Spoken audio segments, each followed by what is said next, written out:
Good afternoon, everyone.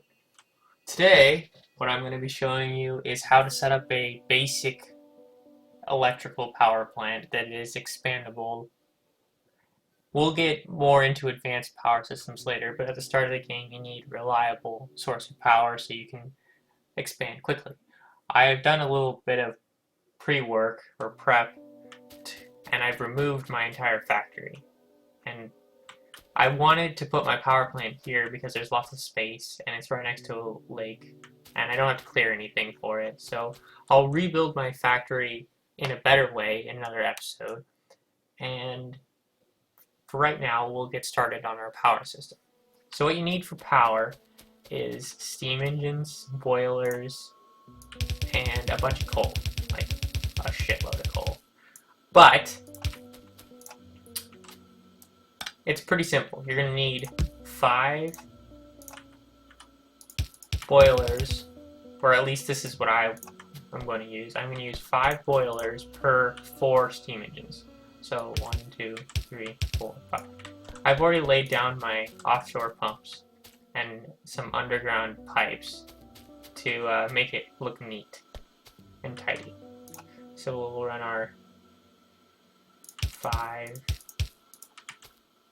of these, and now we can plop down our steam engines on the end of each of these. We don't actually need this many of these transport belts, but drop down that and get 4 of these. Alright, drop down some power in between each of them. And then what we're going to do is plop down our inserters that will automatically fill up our boilers. That way, if we ever, if we don't have to keep coming over here and filling up our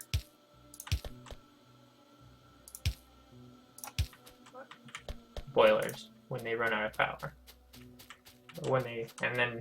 So what's going to happen here is water will get pumped in at like 20 degrees Celsius, or I guess it's 15 degrees, and it's going to come in here and it's going to get heated up by these boilers up to 100 degrees Celsius, and then it's going to get, the steam's going to get fed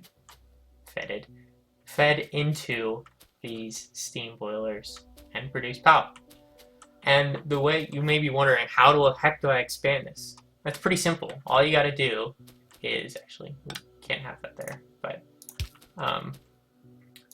you take your steam engines and you just plop down a whole new row right next to it.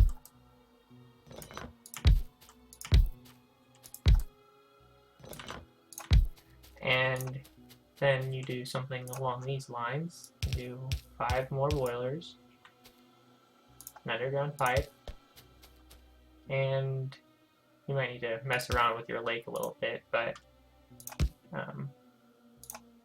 do something like this.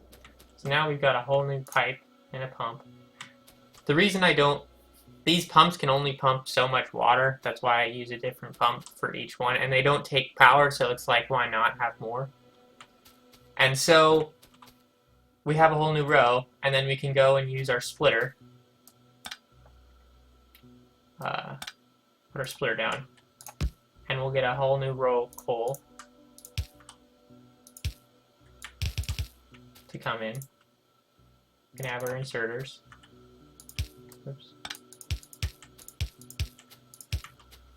And that'll fill up our coal systems.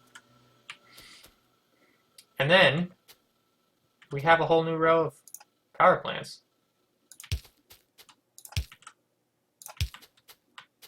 Now all we need to do is drop in or connect our power or coal line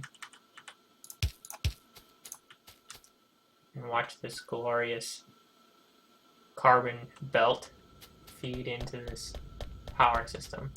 Now, it won't start automatically because we're completely out of power. We have no power in our system, so these inserters won't pick up the coal.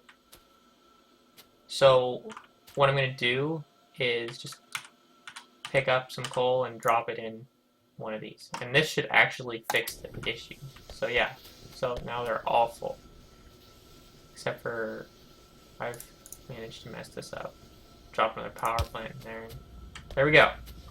Now we've got an expandable power system that we can expand all the way down to here. So we can support, like, I don't know, 32? Probably around 32 steam engines.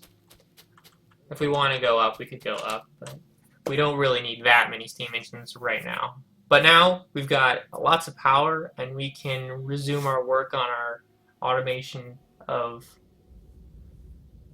blue science packs eventually.